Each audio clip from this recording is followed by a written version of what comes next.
జై శ్రీరామ్.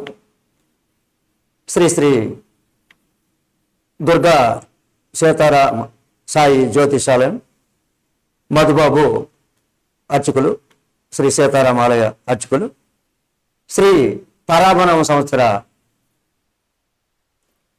తదుపరి అంటే ఇందాక మనం మేషరాశి గురించి తెలుసుకున్నాం. ఇప్పుడు తదుపరి వృషభ రాశి గురించి తెలుసుకోవడం జరుగుతున్నది. ఈ వృషభ రాశి ఫలితాలు సాధారణ ఫలితాలు. ఈ సంవత్సరం మంచి మిశ్రమ ఫలితాలు, కొంత శ్రమతో విజయం సాధించే సంవత్సరం ఇది. అయితే శని ప్రభావం వల్ల కొంచెం ఆలస్యంగా ఉంటుంది, అంటే కొంచెం లేట్ అయ్యే అవకాశం ఉంటుంది, కానీ ఫలితం అనేది బాగా వస్తుంది.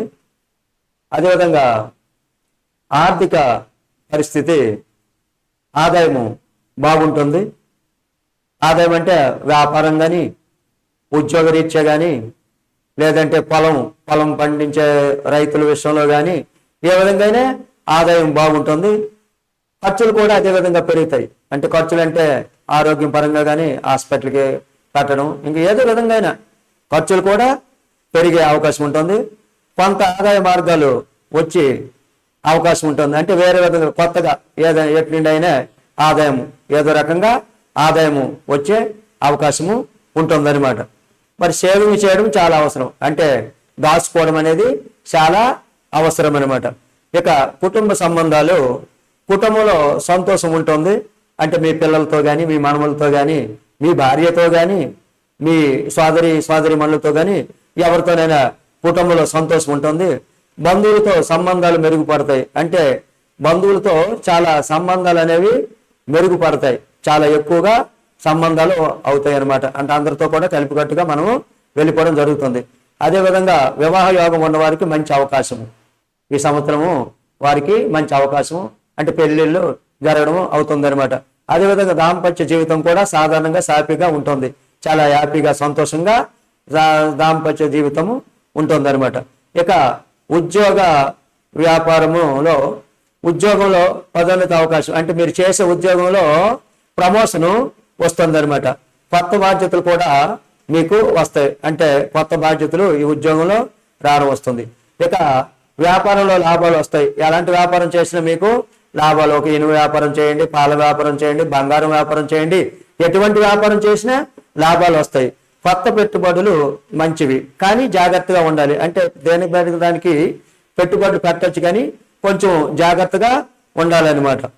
అదేవిధంగా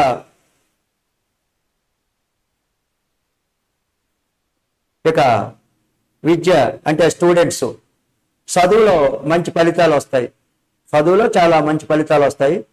పోటీ పరీక్షలు విజయం సాధించే అవకాశం ఉంటుంది. పోటీ పరీక్షలో విజయం సాధిస్తారు. కాస్త శ్రమ పెంచితే ఇంకా మంచి ఫలితాలు వస్తాయి, అంటే ఫస్ట్ కంటే ఇంకా ర్యాంకులు వచ్చే అవకాశం ఉంటుందన్నమాట. ఇక ఆరోగ్య విషయంలో సాధారణంగా ఆరోగ్యం బాగానే ఉంటుంది. చిన్న చిన్న సమస్యలు రావచ్చు, అంటే చిన్న ఏదో కొంచెం సమస్యలు వస్తాయి. ఆహారం, నిద్రపై జాగ్రత్తగా అవసరం. ఆహారం అంటే బయట ఫుడ్ అనేది తీసుకోకుండా ఇంటి దగ్గర కొంచెం ఆహారం తీసుకోవాలి. నిద్ర కూడా కొంచెం టైమింగ్లో నిద్ర, అంటే ఒక 8 గంటలు అలా నిద్రపోతే 7-8 గంటలు నిద్రపోవాలి. నిద్ర కూడా మంచి జాగ్రత్త అవసరమనమాట. ఇక శుభకాలం అనమాట. సంవత్సరం మధ్య నుంచి మంచి అభివృద్ధి, చివరిలో ధనలాభాలు, విజయాలు ఉంటాయన్నమాట మీకు. ఇక అదృష్ట సంఖ్యలు 6 అనమాట. మంచి తేదీలు 6, 15, 24. మంచి రోజులు శుక్రవారము, బుధవారం, సోమవారం. అంటే మంచి రోజులు అంటే ఎటు ప్రయాణంకి ఎంచినా, లేక పుణ్యక్షేత్రాలకు వెళ్ళినా, ఏదైనా మంచి కార్యక్రమం, ఒక ఉద్యోగంకి అపాయింట్మెంట్కి వెళ్ళాలన్నా, ఎందులో చేరాలన్నా అన్నిట్లో కూడా మంచి రోజులు ఈ శుక్రవారము, బుధవారము, సోమవారం మీకు ఉంటుందన్నమాట. ఇక అదృష్ట సంఖ్యలు పుత్తిక వారు చెప్పాం కదందా, ఆ రాశిలో పుత్తిక 2, 3, 4 భాగాల వారు కెంపు, మరి రోహిణి 1, 2, 3, 4 భాగాల వారు కూడా ముత్యము, మరి మృగశిర వారు కూడా గోమేదకము. ఈ 3 పుత్తిక, రోహిణి, మృగశిర వారు కూడా ఈ విధంగా ఉండాలి. పుత్తిక వారి కెంపు, రోహిణి వారు ముత్యము, మృగశిర వారు గోమేదకము. అదృష్ట రత్నాలు పెట్టుకోవాలి. పరిహారం అనమాట.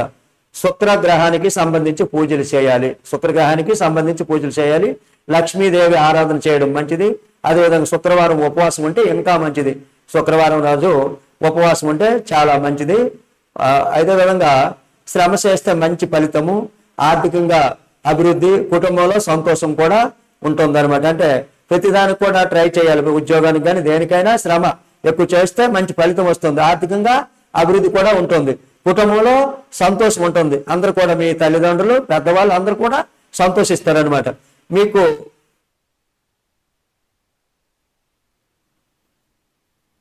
ఇక్కడితో వృషభ రాశి ఫలితాలు సమాప్తం.